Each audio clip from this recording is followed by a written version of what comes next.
എന്തായാലും ഇന്നു മുതൽ സ്കൂൾ പ്രവൃത്തി സമയം കൂടും. അത് നേരത്തെ സൂചിപ്പിച്ചു. ഒരു അധ്യയന വർഷത്തിൽ 220 പ്രവൃത്തി ദിനം വേണമെന്ന ആവശ്യവുമായി CK ഷാജി നടത്തിയ നിയമ പോരാട്ടം 2.5 വർഷത്തിനു ശേഷമാണ് വിജയം കണ്ടത്. 6 പതിറ്റാണ്ടായി കേരള വിദ്യാഭ്യാസ നിയമത്തിൽ ഉറങ്ങിയ നിയമമാണ് ഇപ്പോൾ നടപ്പിലാകുന്നത്.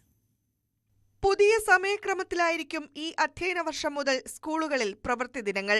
വെള്ളിയാഴ്ച ഒഴികെ എല്ലാ ദിവസവും അരമണിക്കൂർ പഠനം അധികമായും ഹൈസ്കൂളുകളിൽ 6 ശനിയാഴ്ചകളിൽ പ്രവൃത്തി ദിനവും ഉൾപ്പെടുന്നതായിരിക്കും ഈ വർഷത്തെ അക്കാദമിക് കലണ്ടർ. സ്കൂൾ തുറക്കുന്നതിന് തലേദിവസമാണ് ഹൈക്കോടതിയുടെ അന്ത്യശാസനയിൽ കലണ്ടർ പുറത്തിറക്കിയത്.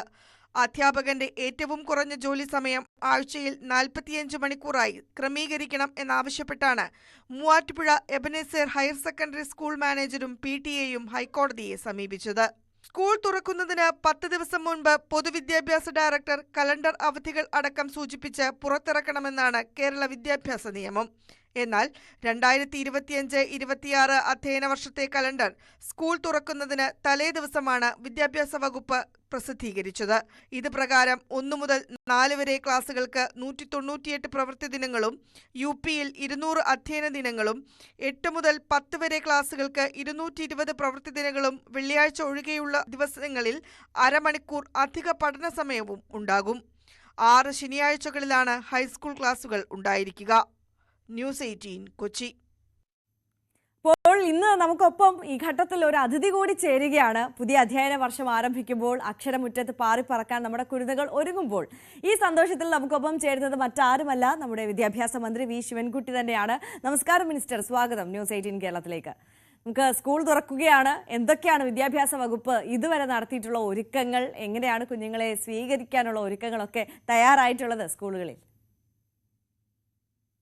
ഇപ്രാവശ്യത്തെ ഒരു പുതുമയുള്ള 2-3 കാര്യങ്ങളാണ്. ഒന്ന്, ആദ്യത്തെ 14 ദിവസം പാഠപുസ്തകം കുട്ടികളെ പഠിപ്പിക്കുന്നില്ല.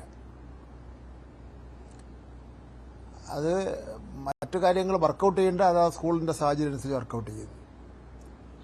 ഒന്നാമത്തെ കാര്യം, കുട്ടികളെ ആദ്യം പഠിപ്പിക്കുന്നത് കഴിഞ്ഞ വർഷത്തെ പാഠപുസ്തകങ്ങളുടെ ഏറ്റവും പ്രസക്തമായ ഭാഗങ്ങൾ, ഒരു റിവിഷൻ. രണ്ടാമത് കുട്ടികളെ പഠിപ്പിക്കുന്നത് 10 സാമൂഹ്യ പ്രതിബദ്ധതയുള്ള വിഷയങ്ങളെ സംബന്ധിച്ചിടത്തോളമുള്ള ഒരു തുടക്കം കുട്ടികളെ കാര്യങ്ങൾ പറഞ്ഞ് മനസ്സിലാക്കുകയാണ്. ഉദാഹരണം, ഇപ്പോൾ ലഹരി എന്തുകൊണ്ട് ഉപയോഗിക്കാൻ പാടില്ല എന്ന് പറയുന്നു. അതൊരു സാറ് കുട്ടികളെ പഠിപ്പിക്കുകയാണ്. ആ ലഹരി ഉപയോഗിക്കുമ്പോൾ ഉണ്ടാകുന്ന ഭീകരതയൊക്കെ ഒന്ന് പറയുമ്പോൾ തന്നെ കുട്ടികൾക്ക് പിന്നെ മനസ്സിലാവും. അടുത്ത ഒരു വിഷയം പഠിപ്പിക്കാൻ വേണ്ടി പോകുന്നത് ശുചീകരണം എന്തുകൊണ്ട് വേണം, നല്ല പെരുമാറ്റം, അധ്യാപകരോടും അതുപോലെ തന്നെ രക്ഷകർത്താക്കളോടും സഹപ്രവർത്തകരോടും നല്ല പെരുമാറ്റം. അത് പറയാൻ കാരണം വെച്ചാൽ, ഇപ്പോൾ നമ്മുടെ വർത്തമാന കാലഘട്ടത്തിലെ കുട്ടികൾ അത് ഈ വേറൊരു ലോകത്തെ ആണ് ജീവിക്കുന്നത്. അവർ സോഷ്യൽ മീഡിയയിൽ കാണുന്ന കാര്യങ്ങളാണ് ലോകത്തെ അവസാനത്തെ കാര്യമെന്ന് വിശ്വസിക്കുന്ന ധാരാളം കുട്ടികളുണ്ട്. ഇപ്പം തന്നെ കോഴിക്കോട് ഒരു കുട്ടിയെ സഹപ്രവർത്തകർ ചേർന്നല്ലേ അവനെ കൊന്നത്. നമുക്ക് ആലോചിക്കാൻ പോലും പറ്റില്ലല്ലോ. മലപ്പുറത്ത് ഇതേപോലെ ഒരു സംഭവം നടന്നല്ലോ, ഗുരുതരമായ. എറണാകുളത്തൊരു കുട്ടി 26ാമത്തെ നിലയിൽ നിന്ന് ചാടിയല്ലേ മരിച്ചത്. ഇപ്രാവശ്യം അത് പല സ്കൂളുകളിലും ടീച്ചർമാരോട് കുട്ടികൾ പറഞ്ഞാൽ കേൾക്കുന്നില്ല. HM-നോട് പോലും അവരൊക്കെ പേടിയാണ് ഇപ്പോൾ കുട്ടികളെ. അപ്പം അതുകൊണ്ട് അത്തരം കാര്യങ്ങളിലുള്ള ഒരു പൗരബോധം കുട്ടികളെ പഠിപ്പിക്കുന്നുണ്ട്. മറ്റൊന്ന് ധനം, സാമ്പത്തിക മാനേജ്മെന്റ്. പലതരത്തിലുള്ള കുട്ടികളാണല്ലോ വരുന്നത്. അതിനെ സംബന്ധിച്ചോളം പഠിപ്പിക്കുന്നുണ്ട്.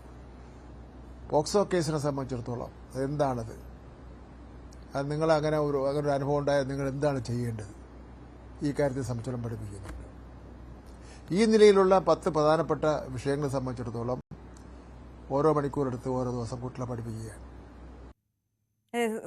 കേവലം നമ്മൾ സ്കൂളുകളിലേക്ക് പോകുമ്പോൾ പാഠപുസ്തകത്തിലുള്ള കാര്യങ്ങൾ പഠിക്കുന്നതിനപ്പുറം ഒരു നല്ല വ്യക്തിയാകാനും നല്ല മനുഷ്യനാകാനുമാണല്ലോ പഠിക്കേണ്ടത്. അപ്പോൾ അതിനു വേണ്ടിയിട്ടുള്ള പദ്ധതികളാണ് വിദ്യാഭ്യാസ വകുപ്പിൽ തയ്യാറാക്കിയിട്ടുള്ളത് എന്നറിയാം. ഈ പുതിയ കാലത്ത് വീടുകളിലെ 4 ചുമരുകൾക്ക് ഉള്ളിലാണല്ലോ പല കുട്ടികളുടെയും ജീവിതം പോകുന്നത്. കാർഷിക സമൃദ്ധിയും മലയാളത്തിന് നന്മയും ഒക്കെ കൂടുതലായി അവരെ പഠിപ്പിക്കേണ്ടതുണ്ട്. അതേക്കുറിച്ചൊക്കെ വല്ലാത്തൊരു അജ്ഞത തന്നെയാണ് ഇപ്പോഴത്തെ കുട്ടികൾക്കുള്ളത്. അപ്പോൾ അതിനു വേണ്ടിയിട്ടുള്ള ആശയങ്ങൾ ഏത് തരത്തിലാണ് ആലോചിച്ചിട്ടുള്ളത്? നോൺ അക്കാഡമിക് കാര്യങ്ങളിൽ മുൻതൂക്കം കൊടുക്കാതുള്ളതാണ്. പഴയ നിലയിൽ തന്നെ സ്പോർട്സിന് ഒരു ഡിവിഷൻ, അതിന്റെ സമയം കണ്ടെത്തണം. ആർട്സിന് ഒരു ഡിവിഷൻ. പണ്ട് നമുക്ക് തയ്യലിനൊക്കെ തന്നെ ഒരു ഡിവിഷൻ ഉണ്ടായിരുന്നു. മറ്റൊന്ന് കൃഷിയെ നമുക്ക് കുട്ടികൾ മറന്നുകൊണ്ടിരിക്കുകയാണ്. നമ്മുടെ തെങ്ങിനെയും നമ്മുടെ നെല്ലിനെയും ഒക്കെ തന്നെ മറന്നുകൊണ്ടിരിക്കുകയാണ് കുട്ടികൾ. അപ്പം അത് അവരെ പഠിപ്പിക്കുകയാണ്. അപ്പം അത്തരത്തിലുള്ള പുതിയൊരു കാഴ്ചപ്പാട് ഒന്ന്. രണ്ടാമത്തെ സംഗതി സബ്ജക്റ്റ് മിനിമം നടപ്പിലാക്കുകയാണ്.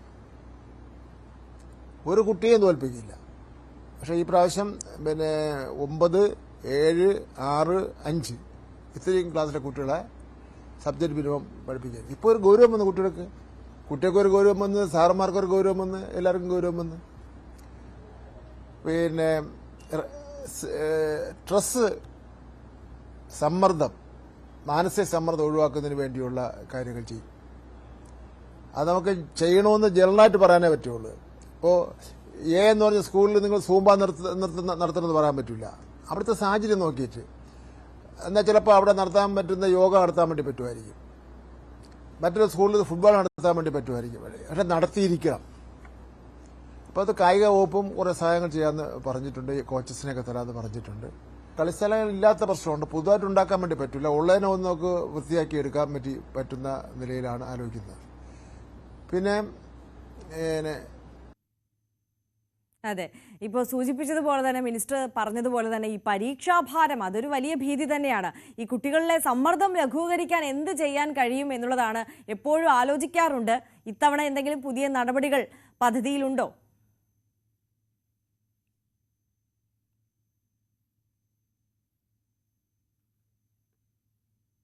പരീക്ഷ ഇപ്പോൾ ഈ വർഷം നടപ്പിലാക്കിയില്ലെങ്കിൽ ഞാൻ ഒരു സമൂഹത്തിൽ ചർച്ചയ്ക്ക് വേണ്ടി വയ്ക്കുകയാണ്. പരീക്ഷകളുടെ എണ്ണം തന്നെ കുറയ്ക്കാൻ സംബന്ധിച്ചത് ആലോചിച്ചിരിക്കുകയാണ്. ഇപ്പോൾ ഈ 3 പരീക്ഷ ഉണ്ടല്ലോ, അല്ല ഓണപ്പരീക്ഷ, ക്രിസ്മസ് പരീക്ഷ, ഫൈനൽ പരീക്ഷ. ഇത് 3 മാസം 4 മാസം വെച്ചിട്ടാണ് നടക്കുന്നത്. അത് നമുക്ക് കുറച്ചും കൂടെ നമ്പർ കൂട്ടിയാലും അതിന്റെ സമയം കുറച്ച് നടത്താൻ എങ്ങനെ പറ്റുമെന്ന് സംബന്ധിച്ചാൽ ആലോചിക്കുകയാണ്. ഇവിടെ 1ാം ക്ലാസ്സിൽ ചില സ്കൂളുകളിൽ, ചില അൺഎയ്ഡഡ് സ്കൂളുകളിൽ എൻട്രൻസ് പ്രവേശന പരീക്ഷ നടത്തിയാണ് കുട്ടിയെ എഴുതി. അനുവദിക്കുന്ന പ്രശ്നമില്ല. പ്രവേശന പരീക്ഷയൊന്നും 1ാം ക്ലാസ്സിലെ കുട്ടികൾക്ക് നടത്താൻ വേണ്ടി പറ്റില്ല.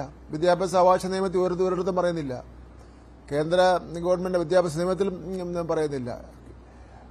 അപ്പം അത്തരത്തിൽ ഇപ്പോൾ അധ്യാപകർക്ക് ട്രെയിനിങ് കൊടുത്തു.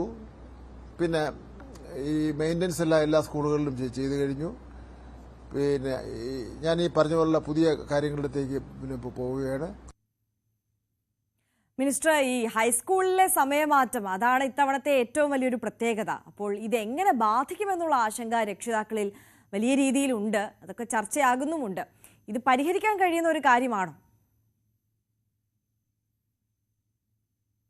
അതൊരു ആശങ്ക, ശരിയാണ് ആശങ്ക. ഇപ്പം യഥാർത്ഥത്തിൽ ഈ ഒരു പ്രശ്നം ഇങ്ങനെ കൊണ്ടുവന്നത് അതേ സംഘടന തന്നെയാണ്. 110 മണിക്കൂറും 120 മണിക്കൂറും വെച്ചുകൊണ്ട് മര്യാദയ്ക്ക് കാര്യങ്ങളോട് നടന്നുകൊണ്ടിരുന്നതാണ്. 210 മാറ്റിക്കട്ടെ, 210 ദിവസവും 220 ദിവസവും വെച്ച് 210 മണിക്കൂർ അല്ല ദിവസം തന്നെ 210 ദിവസവും 220 ദിവസവും എല്ലാം വെച്ച് മര്യാദയ്ക്ക് കാര്യങ്ങളോട് നടന്നുകൊണ്ടിരുന്നതാണ്. അപ്പോഴാണ് ഈ ദിവസങ്ങൾ കൂടിപ്പോയി ഞങ്ങളോട് ആലോചിച്ചില്ല എന്ന് പറഞ്ഞുകൊണ്ട് ഒരു സംഘടന കോടതി പോകാൻ വേണ്ടി തീരുമാനിച്ചു.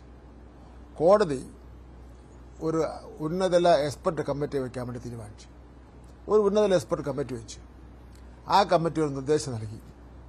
ആ കമ്മിറ്റി നിർദ്ദേശം നൽകിയെന്ന് വെച്ചാൽ വിദ്യാഭ്യാസ അവകാശ നിയമം ഉണ്ടല്ലോ കേന്ദ്ര ഗവൺമെന്റിന്റെ, അതും അതുപോലെ കേരള എഡ്യൂക്കേഷൻ റൂള്, ഇത് രണ്ടും ബേസിക്കായിട്ട് എടുത്തുകൊണ്ടാണ് അവർ തയ്യാറാക്കിയത്.